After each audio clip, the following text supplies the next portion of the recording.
informa, es que esto de la lista Falciani, ¿cuántas eran? ¿Qué nombres fueron los más conocidos o que, ¿no? que los medios resaltaron más o que a tu criterio fueron los más importantes?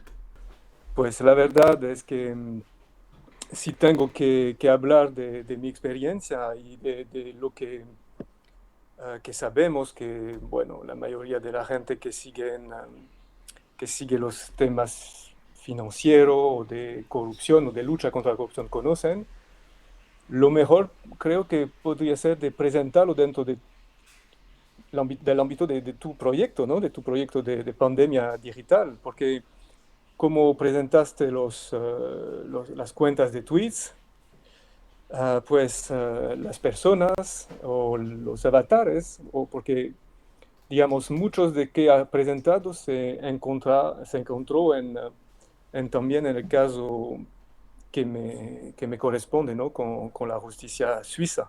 Es decir, con el caso en contra de la opacidad, de las mentiras, de los engaños por propósitos pues siempre iguales, ¿no? De poderes o de dinero, en el caso de lo que se esconden detrás de cuentas con números, en veces de nombres, o que se esconden detrás de empresa pantallas. Sabes que yo no voy a contestarte directamente a tu pregunta sobre los nombres, porque nunca ha sido, ¿no? De mi decisión y de mi voluntad exponer gente públicamente, por motivo obvio, ¿no? De protección también de la privacidad y la anonimidad, y que cada uno tiene su rol. Mi rol nunca ha sido de exponer gente. Mi rol ha sido y sigue siendo, ¿no? De entender mejor a quién corresponde hacer qué. En el caso de HSBC, lo que tenían que gestionar cuentas eran más gente de Hacienda y de Fiscalía. Y así fue, y así será, y lo veo muy bien. Los nombres, creo como lo mencionaste tú, pueden ser verdad, pueden ser mentira, pueden ser testaferro en el ámbito financiero. Es parecido a lo que acaba de exponer y de comentar. Creo que lo más interesante que tenemos, ¿no? que hablar esta noche va a ser lo que une estas redes financieras y las más públicas, ¿no? Pero que llevan bastante mismos artificios. Ahí, bueno, en la preparación un poco de la entrevista, la charla que hemos tenido, creo que coincidíamos en un elemento y que yo creo que la gente no es tan consciente, ¿no? De hecho, antes de nada,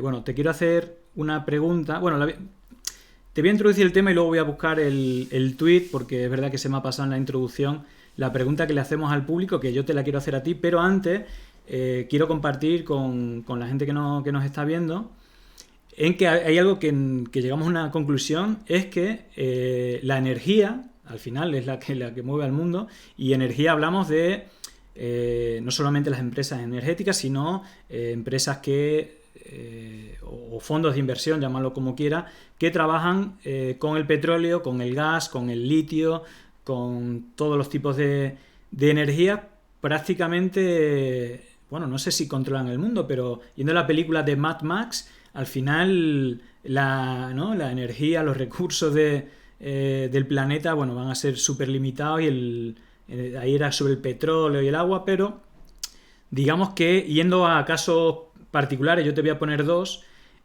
hasta qué punto y cómo interviene en la geopolítica y en la información y en el control de los medios de comunicación, más allá de que todos los medios, pues casi yo diría que más de la mitad son de empresas energéticas, pero yendo incluso más allá, por ejemplo, ¿no? el caso de que las negociaciones con el rey Juan Carlos de los Estados Unidos, antes de, digamos, en la época cuando Franco vivía, ¿no? Le hace la sucesión al rey Juan Carlos, uno de los acuerdos que hay, bueno, los que se conocen, ¿no? Porque seguramente hubo muchos más, es que el Sáhara, digamos, se le cediera a Marruecos, entre otras cosas, que los Estados Unidos protegería la corona, ¿no? La democracia monárquica.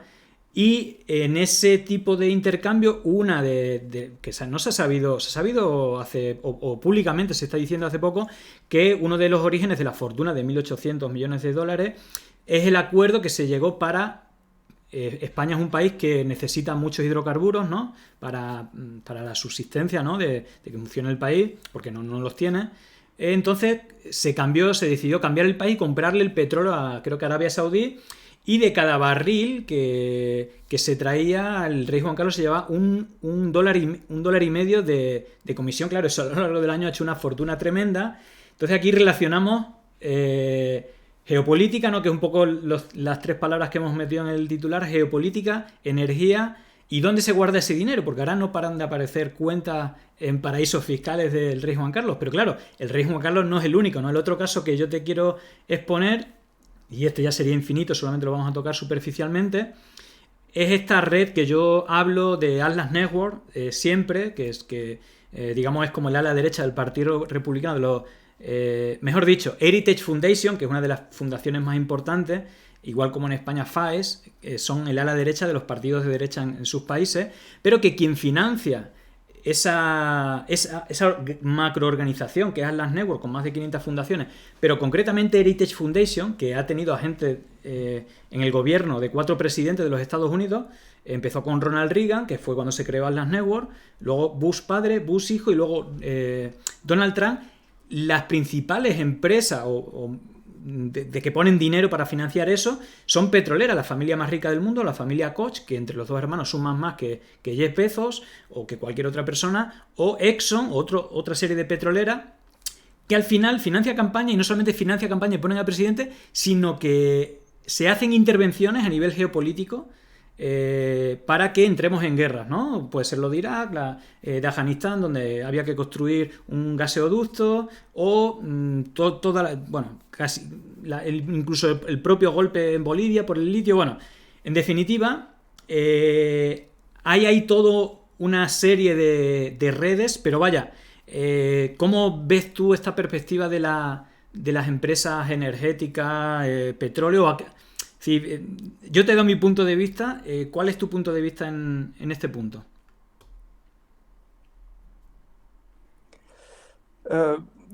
Puede ser que, para poner un contexto, ¿no? Voy a reutilizar tu imagen de Mad Max, que me gusta mucho, como para introducir un poco el tema. Y al lado de esta imagen de Mad Max, me apetece compartir una palabra, una frase que tuvo un directivo de Glencore.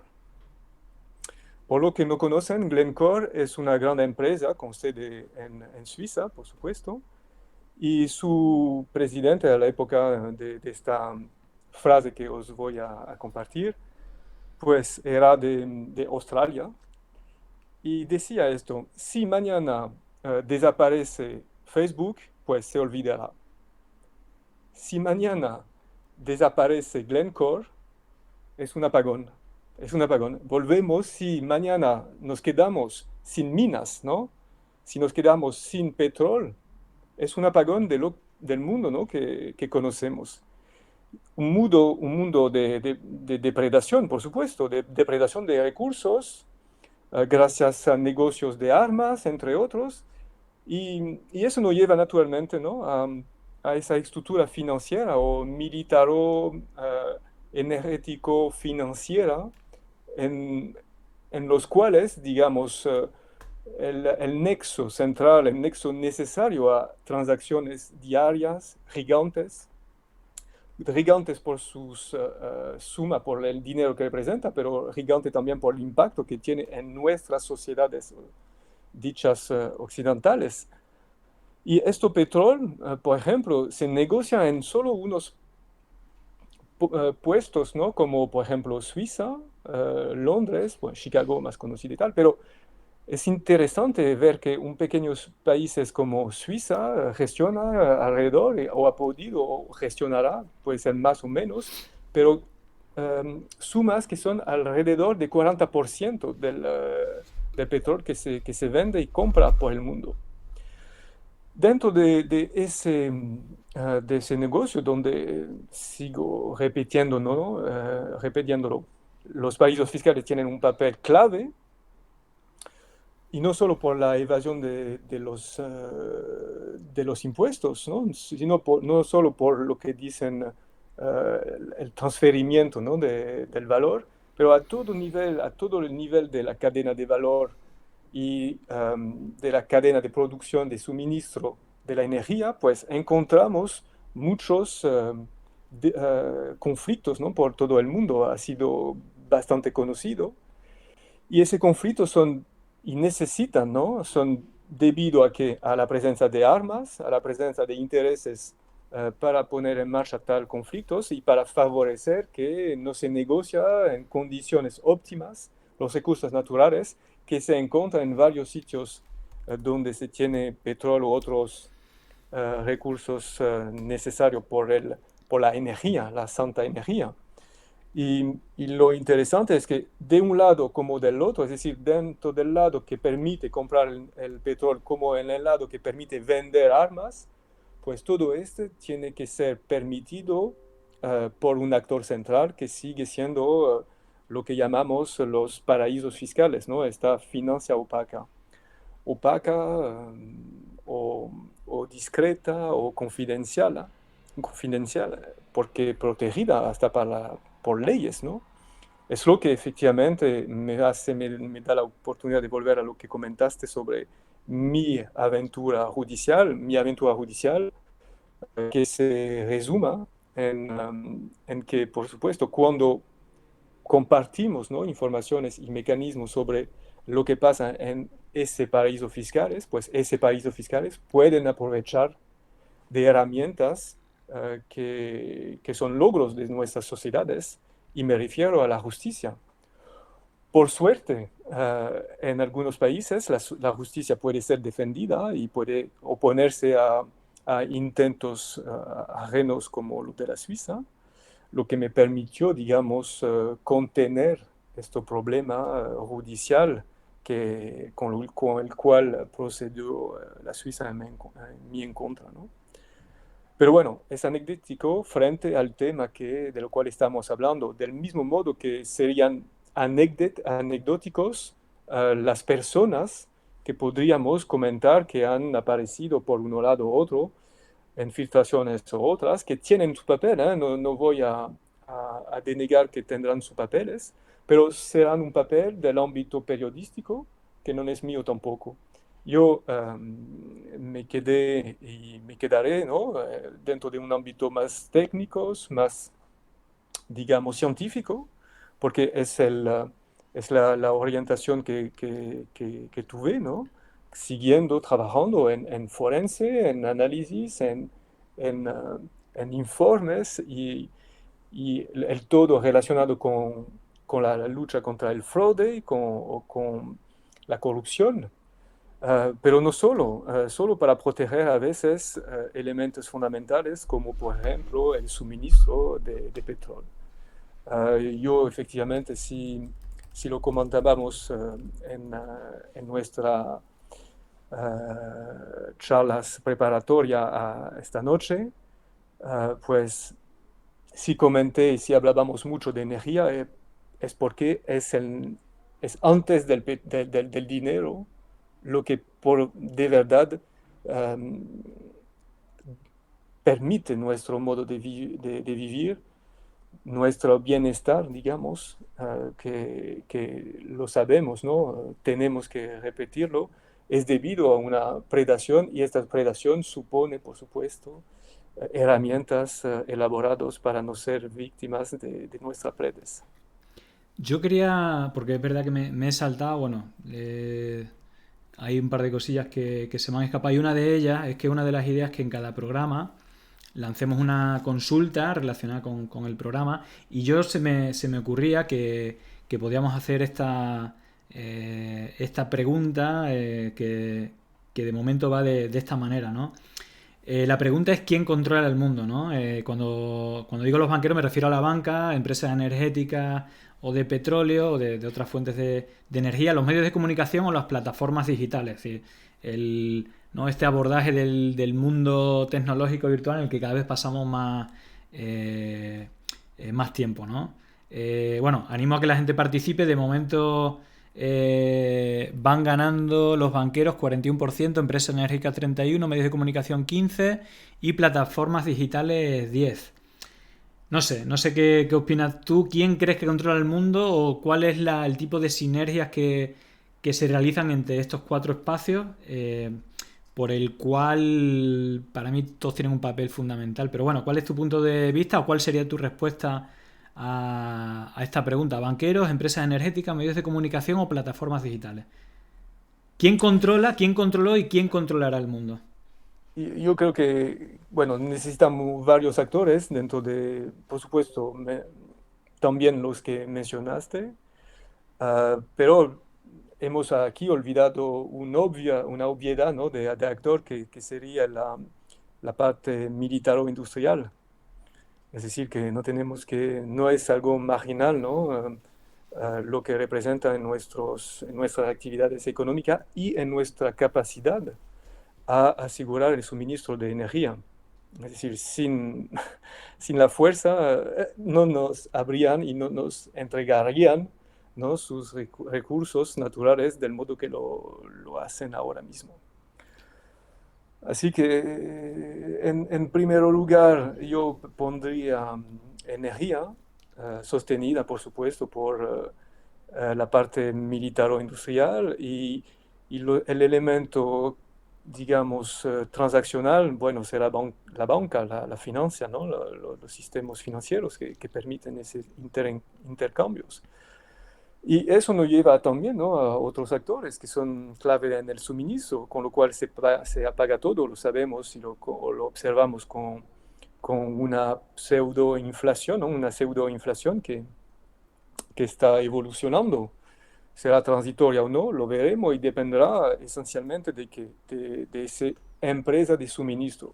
En las empresas de suministro tenemos pues los barcos, los buques, pero también los oleoductos o los gasoductos. Hemos visto lo que está pasando, lo que mencionaste, con por ejemplo el tema de Afganistán, lo que puede pasar también en la actualidad muy reciente, ¿no? con la Bielorrusia y la meta del gas que pasa a través de ellos para llegar hacia Europa. Así que desde Rusia, ¿no? Por esta parte, Rusia del gas. Así que el suministro es parte también interesante, importante de la ecuación. Y ese es todo. Yo creo que no me interesa fundamentalmente saber si se puede hablar de una organización que podría, digamos, controlar o no el mundo. Lo que veo, obviamente, es que la dinámica, donde varios actores son claves, está alrededor, se define alrededor del petróleo, ¿ok? De la energía. El petróleo seguirá. Una alternativa al petróleo es el nuclear. El nuclear, si miramos los proyectos que están en marcha por el mundo, veremos que los más grandes productores y consumidores de energía pues apuntan y, y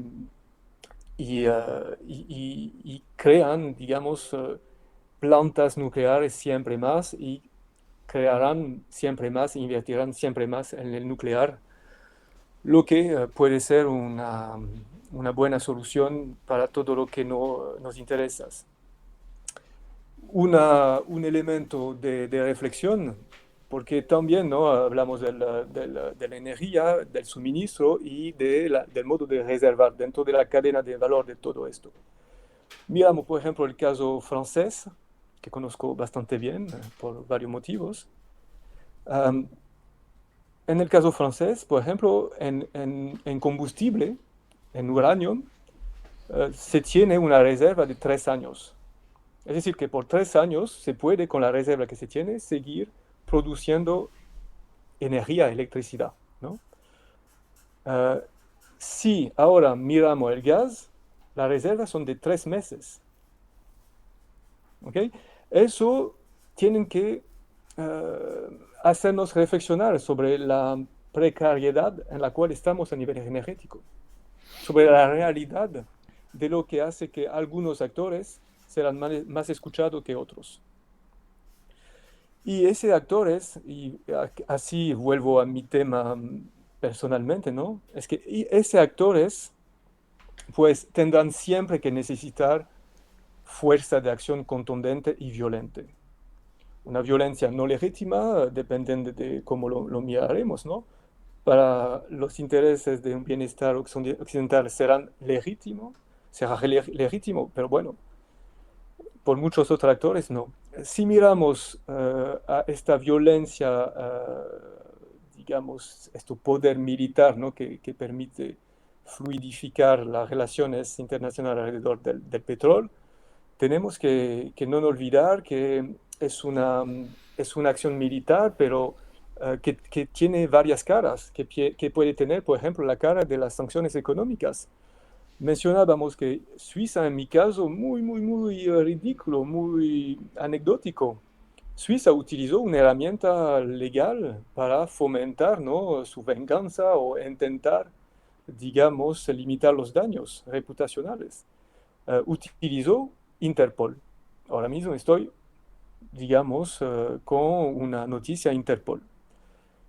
Rechazado en España, rechazado en países donde aplican el derecho de modo, digamos, como se entiende, normal, ¿no?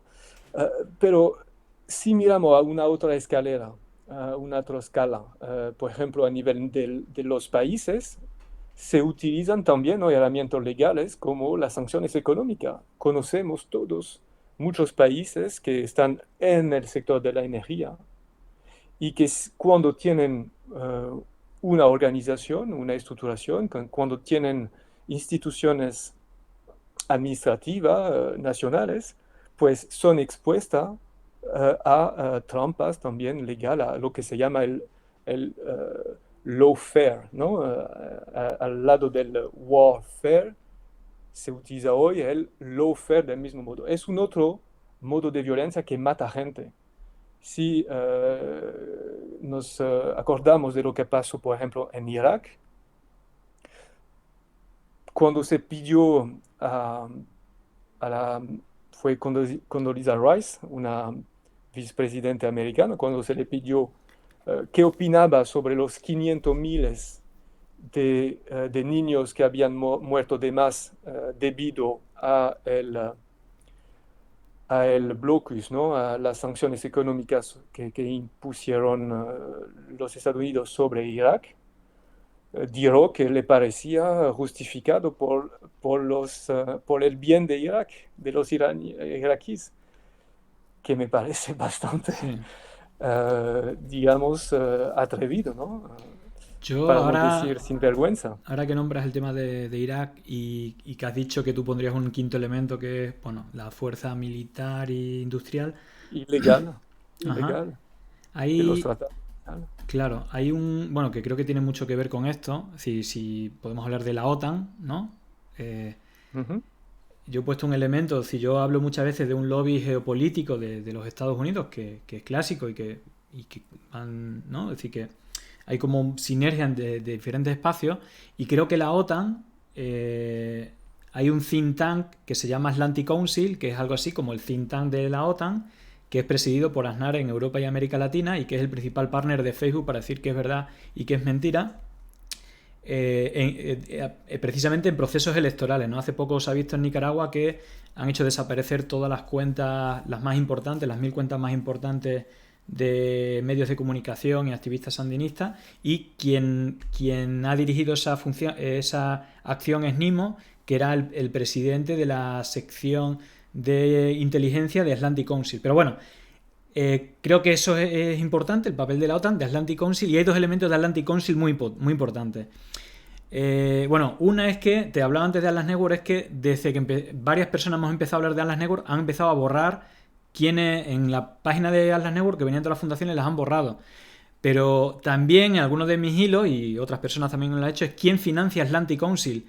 Y precisamente aparecen en el top 5, es decir, los que donan más de $1 millón anuales, está el propio Facebook, están los Emiratos Árabes y empiezan a aparecer un montón de empresas de energía, de petróleo y bancos, los más importantes del mundo.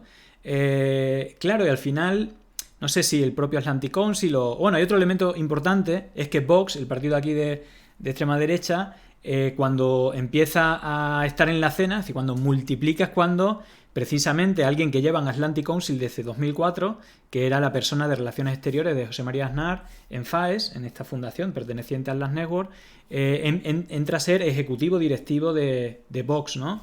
Entonces Rafael Bardají, que tiene mucha influencia en el propio Atlantic Council y en la Casa Blanca cuando entra, Donald Trump y bueno, Steve Bannon, toda esta corriente, pues empieza a operar incluso como elemento de lobby geopolítico en América Latina. Lo estamos viendo de ruta para ir fichando a diferentes partidos políticos, etcétera.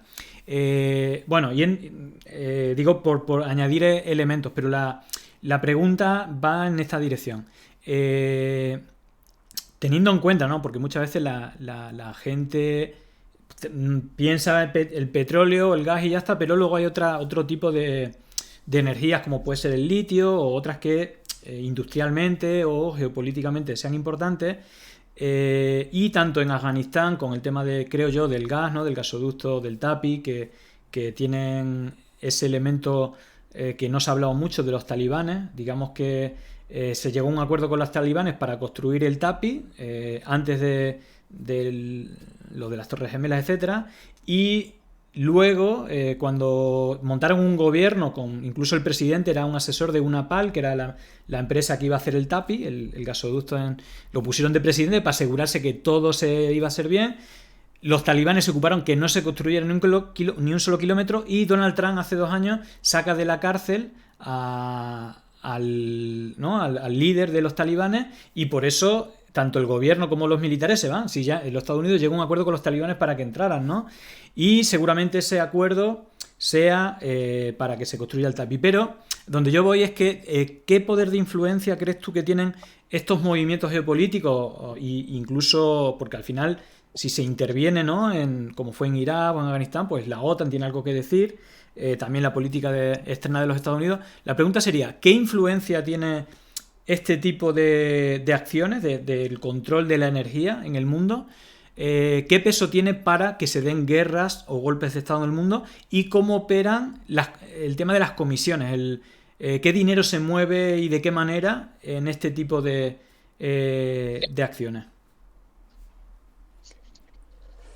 Mira, en tema de real política, ¿no? De política que se entera de temas de verdad de interés, ¿no? Y que sigue o que elige un camino que puede parecer complicado, que no se va a compartir con los ciudadanos por motivo que sería demasiado complicado argumentarle, ¿no?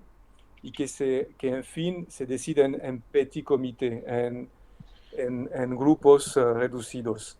Pues ese temas como sobre un gasoducto, sobre acuerdo con enemigos de mis enemigos, todo esto no lleva en primer lugar, si me permite, ¿no? Empezaré por un lado, no lleva al interés y la fuerza y la suerte que tenemos con el ámbito político y con la posibilidad en una democracia de influir sobre los dirigentes.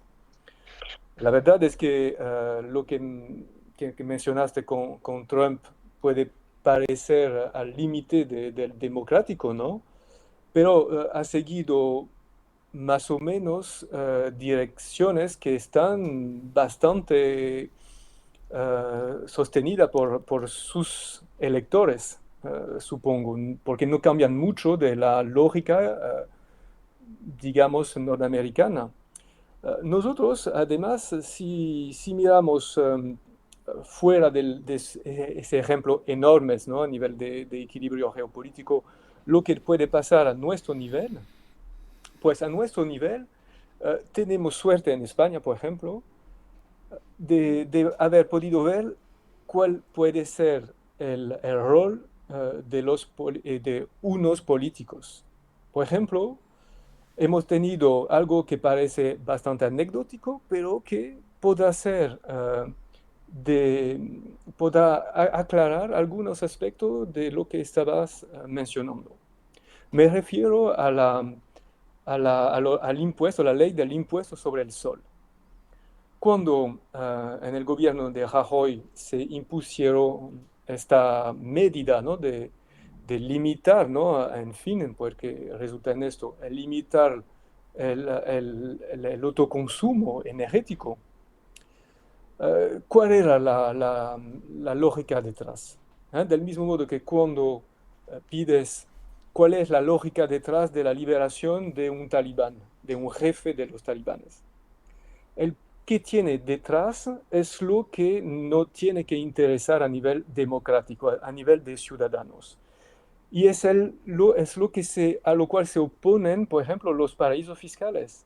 Cuando se trata de saber cuáles son los intereses podrían ser los intereses de algunos políticos de tomar decisiones que parecen bastante contrarias al interés general, eso nos lleva a preguntarnos qué hemos dejado pasar, qué podemos recuperar. Y en el caso, si ahora pasamos a unas actividades que compartimos tú y yo, me refiero a actividades académicas, sabemos que la educación, sabemos que sensibiliza a la gente y es el propósito de tu iniciativa con esta pandemia digital, ¿no? Exponer los elementos que merecen ser compartidos de modo viral. Y dentro de los ámbitos que toca la política, que toca la energía, pues puede ser interesante, al lado de lo que hace un Trump en Afganistán, poner lo que se hizo en nuestro lugar, en nuestro país, en nuestra jurisdicción. Es interesante, digamos, hasta puede ser imaginar monumentos a algunas leyes que se hicieron y destruyeron. Porque cuando tenemos, por ejemplo, casos así conflictivo, ¿no? ¿Por qué un gobierno hace una ley? ¿Por qué un otro la destruye? Cuando tenemos casos muy obvios, a nivel pedagógico, creo que es la oportunidad para conocer mejor, para entrar de verdad en ese temas muy complejos. En mis proyectos, en nuestros proyectos, en lo a lo cual me dedico profesionalmente, lo que nos interesa, que me interesa, pero lo que nos interesa a todos, que es un impacto, una cadena de impacto que lleva a una justicia, a un equilibrio social mejor, a sí, a un sentimiento de igualdad. Y eso pasa por pequeñas acciones. Si, digamos, me permite, yo frente a monstruos como Trump, como América, como Afganistán, con países, insistiré sobre lo hecho que algunas actividades, algunas acciones, cuando se organizan y preparan de modo estratégicos, cuando se estructuran y preparan conjuntamente con gente que están, ¿no? de buena voluntad y de buena curiosidad, pues esas pequeñas acciones pueden llevar algunos efectos tremendos. Pueden permitir primero de ser más presente en el juego democrático y como lo estábamos hablando, ¿no? Desde un poco, poder influir sobre decisiones energéticas. Podría ser mañana te digo, que la gente que en varios comunes, varios pueblos, gente hacen un, un monumento a la memoria histórica de lo que representa y lo que representó la ley del impuesto al sol para llamar la atención a ser vigilante. Puede ser que dentro de nuestras actividades, bueno, encontramos otro modo de actuar y es el interés ahora de los nuevos modos de comunicación, es decir, yo históricamente es la primera vez, ¿no? Más o menos que entro en canales de redes sociales como Twitch. Um, Y la verdad me quedé, estoy profesionalmente en ámbitos muchísimo más confidenciales, pero creo que es nuestro deber, el tuyo, lo haya cogido. Pero es también mi deber de cambiar un poco el chip, de abrir un poco ese tipo de reflexiones que pueden ser geopolítica, macroeconómica o microeconómica, porque pueden tocar nuestro pueblo. Es decir, que el autoconsumo, por ejemplo, tendría que ser una preocupación de cada pueblo y podría ser gestionada a nivel de cada pueblo.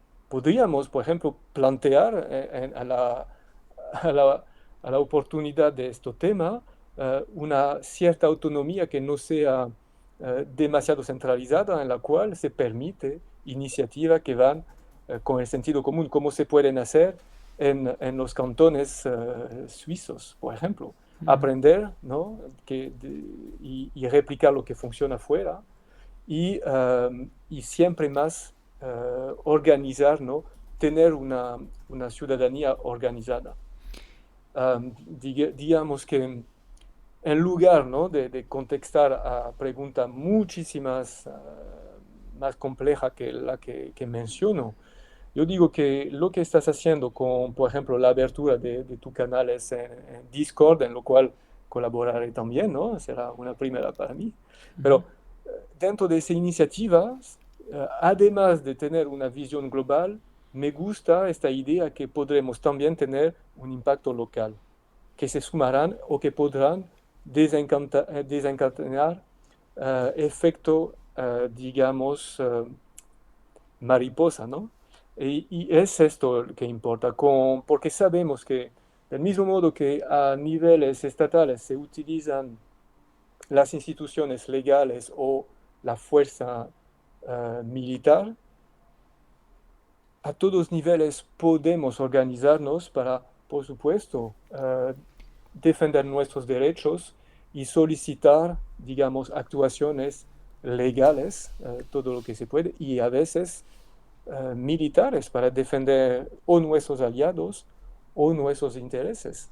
Sí, bueno, precisamente te topo la palabra, bueno, va a ser súper bienvenido, pero se trata de eso un poco, la filosofía de esta comunidad es, digamos, también tener en cuenta, escuchar y compartir información.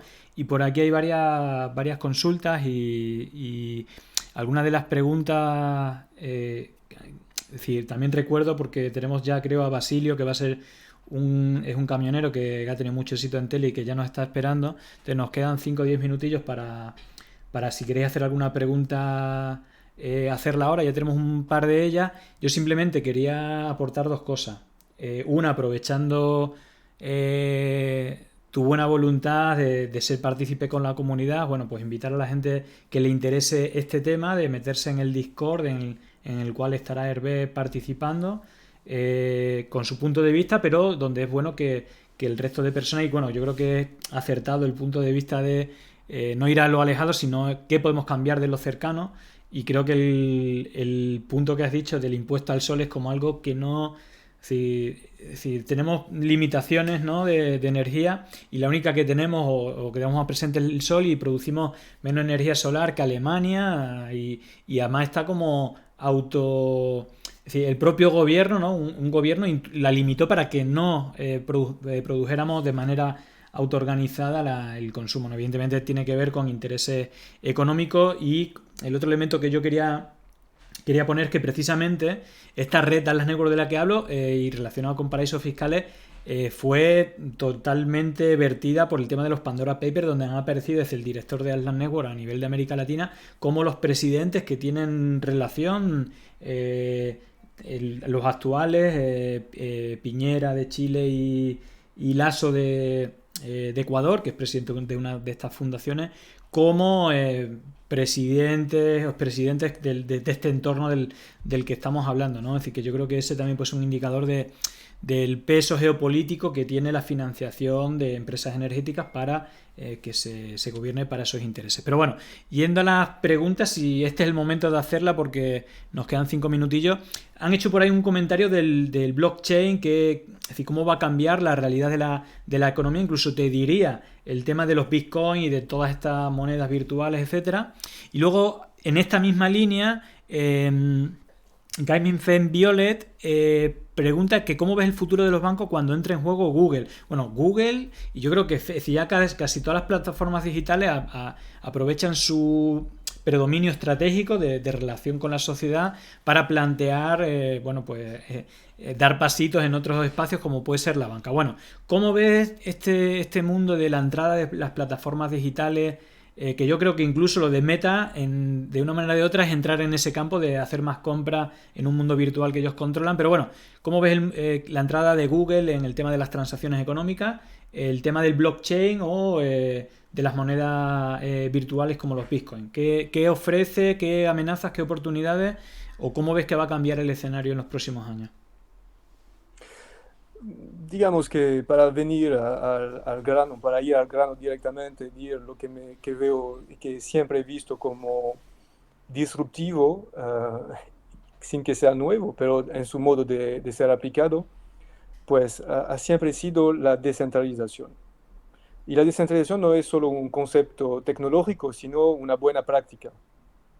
Una buena práctica que, por ejemplo, se utilizó en el Bitcoin para hacer algo que es bastante, digamos, contestable, ¿no? Porque Bitcoin, pues si tenemos al lado del discurso sobre lo que es disruptivo e interesante, y repito, lo que veo disruptivo, interesante, con mucho futuro y mucho presente y mucho pasado, pues la descentralización.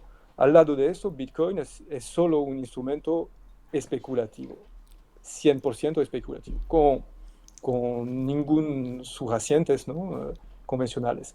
Pero bueno, dicho esto, cada uno está libre de hacer lo que le da la gana. Es el sentido para mí, de la descentralización. Es el sentido de una democracia directa, ¿no? También, es decir, uh, si estamos hablando hoy, fue por una iniciativa de unos frikis, lo digo de modo con muchísimo cariño, ¿no? De modo muy amistoso, frikis y activistas de verdad, que los del partido X, que conoces perfectamente, ¿no? Y cuando participé de modo muy limitado, ¿no? A esta iniciativa, con todo lo que podía, pues lo que me convenció era esta visión de descentralización, de núcleos que interactuaban, que permitaban construir y intercambiar y repartir los esfuerzos y recuperar las energías, ¿no? No duplicar, no, digamos, representar de modo parcial, ¿no? Lo que interesa a los demás.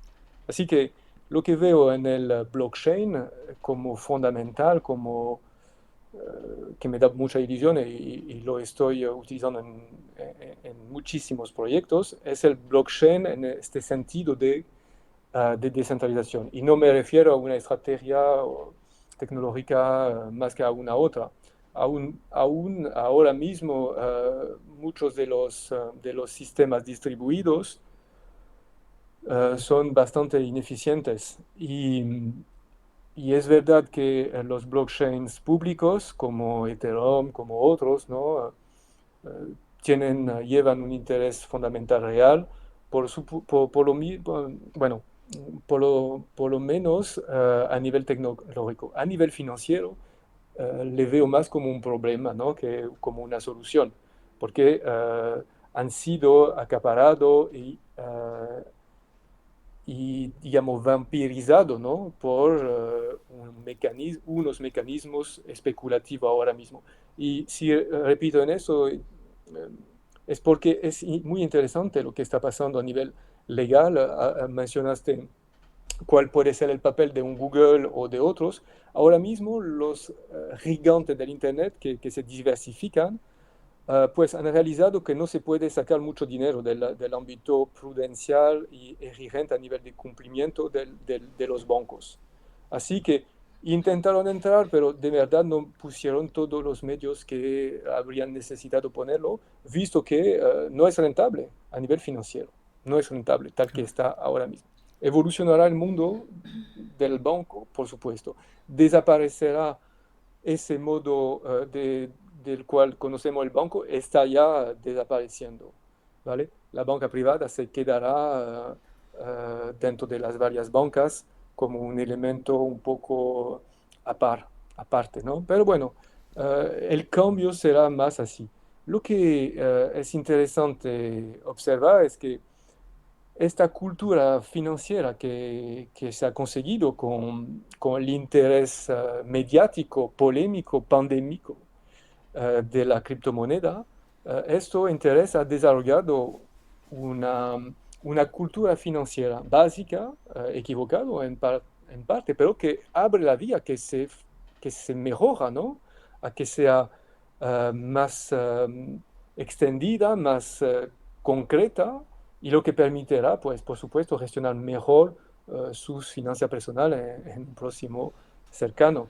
Digamos que la criptomoneda, insisto, en la parte financiera ahora mismo, son solamente instrumentos muy especulativos, muy arriesgados, nada más.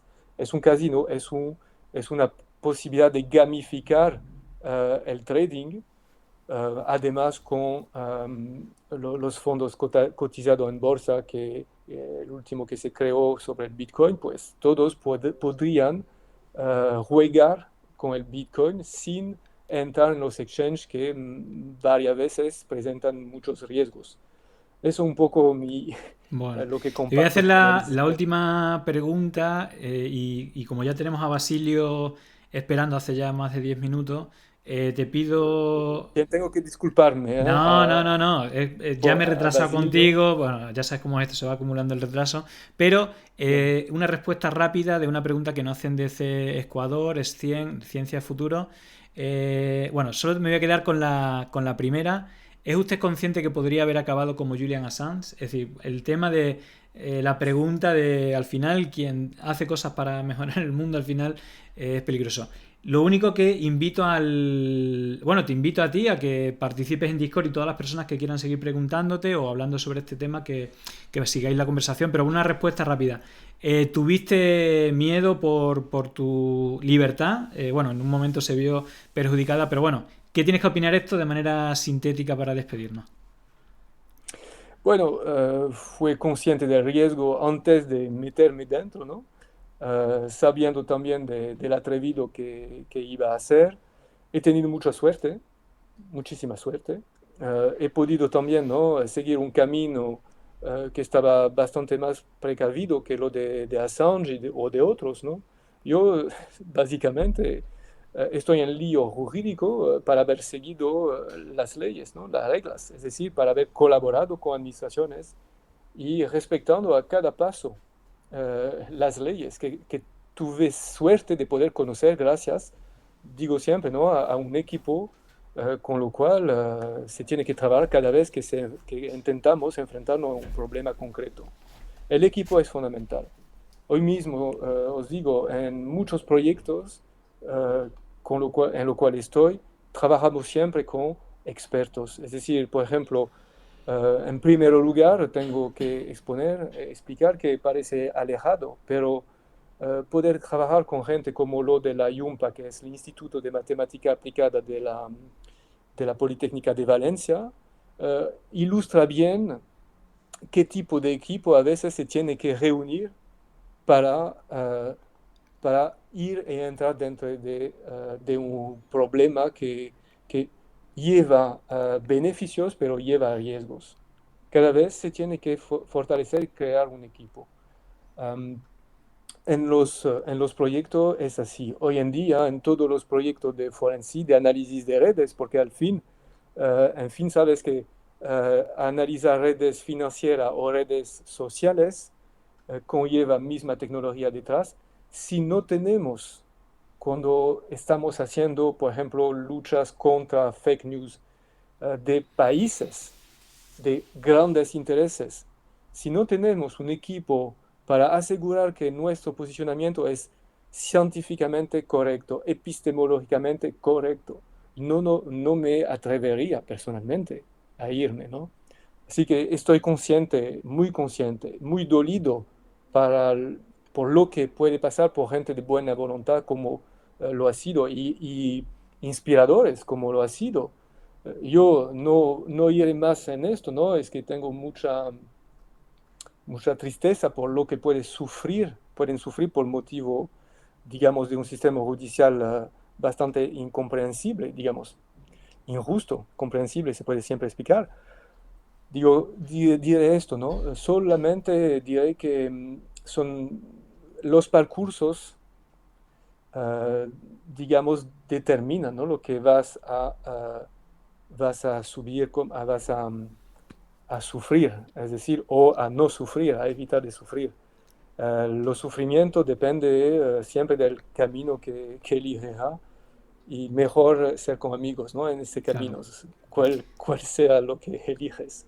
Y Bueno, yo Hervé. he tenido suerte, de verdad, de tener buenos Pues, amigos. pues nada, Hervé, te agradezco de corazón haber participado. De hecho, me sorprendió, ¿no? Al invitarte, a los 10 segundos respondiste, claro, me gusta tu proyecto. Digo, guau, que comienzo, porque fue la primera persona que me acordé y bueno, quería darte las gracias no solo por participar, sino Gracias a ti, ¿no?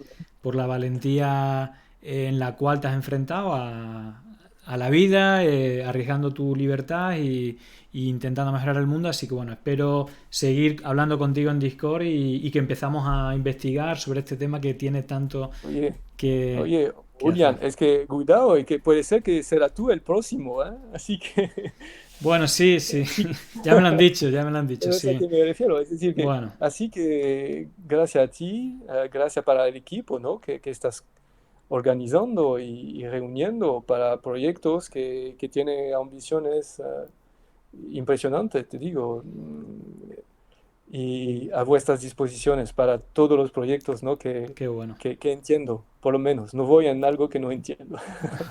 Bueno, Hervé, un abrazo fuerte y Un abrazo. nada,